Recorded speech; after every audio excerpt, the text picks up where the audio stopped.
Is-sena 2020 kienet sena li offrit diversi sfidi għal kulħadd, speċjalment fuq persuni vulnerabbli li kellhom bżonn aktar protezzjoni minn qatt qabel. Sena li però ma qatax qalb l-Aġenzija Support u l-ħidma bla waqfien li din l-Aġenzija twettaq ta' kuljum kif jiġdu r-riżultati ppreżentati fir-rapport annwali.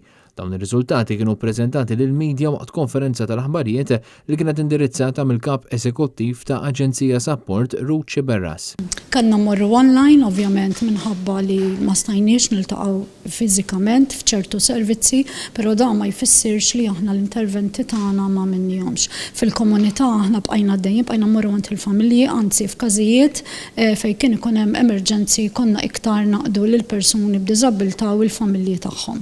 Tul l-aħħar xhur din l-Aġenzija nediet diversi servizzi ġodda fosthom il-Helpline 153 illi fost l-oħrajn intuża 591 darba bejn Novembru u Diċembru tal-2020. Din l-Aġenzija li twettaq ħidma kbira ma' persuni b'diżabilità nediet ukoll servizz ġdid bl-isem ta' Sharing Lives fejn volontiera mill-pubbliku jistgħu jgħinu fil-ħidma tal-Aġenzija Support, servizz li gawdew minnu 67 persuna tul is-sena 2020.